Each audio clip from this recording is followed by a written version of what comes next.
The whole world.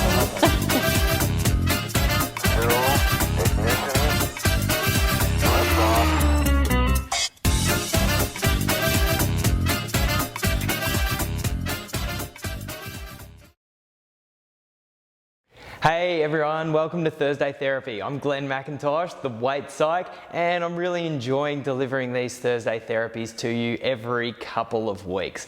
A few people are writing into me and I love your feedback, so thank you for all of the positive feedback saying, looking forward to next Thursday, and you'll have to look forward not to next Thursday, but the one after, because we're doing Thursday Therapy every 2 weeks. Guys, I have a bunch of face-to-face clients and most of them I don't even see every 2 weeks. Every week, I see them every 2 or 3 weeks. So a couple of weeks is perfect timing for you to play around with the ideas, experiment with them and find the way that they work for you. Guys, the question today is a really good one. Follows up from our last Thursday therapy. And the question is about if we don't ban foods and we don't forbid foods, how do we actually end up eating healthier and managing those foods that might not be so good for us? Brilliant question that a lot of my clients have, so let's get to answering it. Susan asks, a follow-up to last week, especially regarding forbidden foods. What about if it actually helps to reduce the foods, for example, wheat and grain? Susan had read a book on wheat and a book on grain and found that since following that information, she said, I have less brain fog and have lost weight. Interested in your thoughts, Susan? Great question, Susan. Before I answer it though, I do want to clear up why we don't forbid certain foods. When we label certain foods as bad or wrong and tell ourselves we can't have them, we start this whole range of psychologically rebellious processes that actually get us ending up eating more rather than less. I want to talk you through a couple of them just so you get the idea of what can happen in your brain when we say no to certain foods and when we label those foods as bad. Firstly, we get what we call the forbidden fruit effect. Now you probably know what this is. There is a rebellious teenager inside every one of us, and when someone says you can't have that, we want more of it. So we don't want to do that with food. The other effect that's really common when you ban certain foods is what we call the what the hell effect. This effect you might understand as well. A lot of people do this. It's where you're going on with your eating plan, eating all the good and allowed foods, and then something happens, whatever that is, and you eat one of the bad foods. Typically what happens with a lot of people is you feel like you've done something wrong, you feel quite guilty, and then you think, oh look, my plan's over, I'll just start again tomorrow, or I'll start again next Monday, or I'll start again never, and you just have, open the floodgates and it's real party time. So the what the hell effect and the forbidden fruit effect are just two of the many psychologically rebellious processes that happen when we say no to certain foods and when we give those foods that moral label.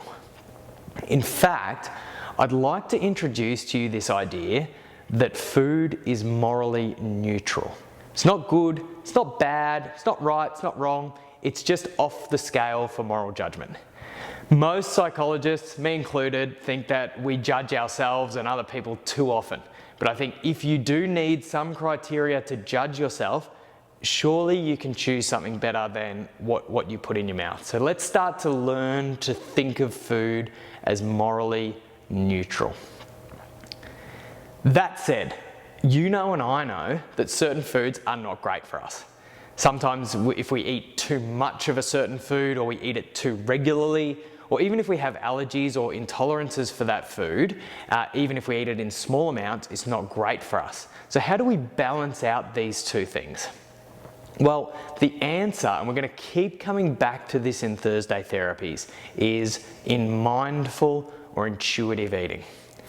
The first principle of mindful eating, we've actually been talking about this whole session, is allowing foods. So we can't do mindful intuitive eating and not allow certain foods. When we're restricting certain foods, we're not doing intuitive eating.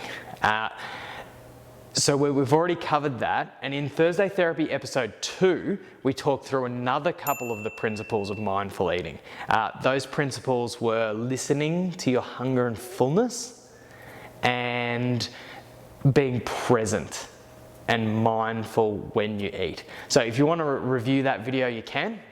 And in fact, what I'll do is, I'll provide a link below to a blog that I have that talks you through the whole 5 principles of mindful eating. So you can really start to get a grasp on these principles that will help you to eat naturally without even trying. Now, the last of those principles you're going to find is, and this is the one we're going to talk about now, is food-body congruence. So what this means is eating foods that your body likes.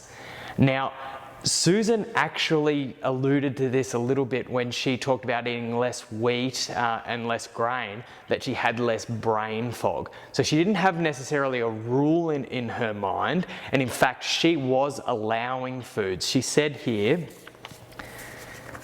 I can still eat some sugary desserts, bad food, haha, but I don't automatically get sucked into that out of control cycle. So what that says to me is that she's actually got that first principle right. She's taken the information that grains and wheat may not be so great for her body, but she hasn't created a rule around that she can't eat them. So she's got that first part right. And that's actually allowed her to have this food-body congruence, to start to realize that when she eats less of these foods, she has less brain fog. So that's what food-body congruence is, just noticing how different foods affect your body. Now, if you've got judgments around those foods as being bad, it's very hard, in fact, probably impossible, to tell how they affect you, because every time you eat a food that you label as bad, you end up feeling guilty, shameful, and hopeless. So it's very hard for you to tell how the actual food is affecting your body. But when we take off that moral judgment, what you're going to find is you can start to develop a real intuition as to how these foods make you feel. And our grandfather of psychology got it right, Freud. He said that, everything human beings do is towards pleasure and away from pain. And if you, without the moral judgment, can start to notice that better nutritional foods help you feel better, and the less nutritional foods, especially if you eat them regularly or in big amounts, don't make you feel so great, you develop a real intuition and a real want to eat well, because eating well makes you feel good. It's not rules-based, it's not weight loss-based, it's a very powerful internal motivation, and you'll just find that you naturally want to eat well without even trying. This is probably something you want. This is something a lot of my clients tell me that they want. It doesn't happen overnight, because you need to really continually pair those eating experiences with how you feel, and just pay attention and check in with how you're feeling. But you will find that over time you do develop this natural intuition that you just naturally, without even trying, you want to eat more of the nutritious stuff. You don't want to eat as much of the less nutritious stuff. And that is how you find the balance without creating food rules to eat really, really healthily. I hope that answers your question. Thank you, Susan, for a great question. I'm really looking forward to seeing you at the next Thursday Therapy. Thank you for all the questions. I will say, guys, if you've got really long questions, please shorten them up so it's something that I can easily, refer to your question in the video. But apart from that, keep the questions coming, and I'll look forward to seeing you at the next Thursday Therapy.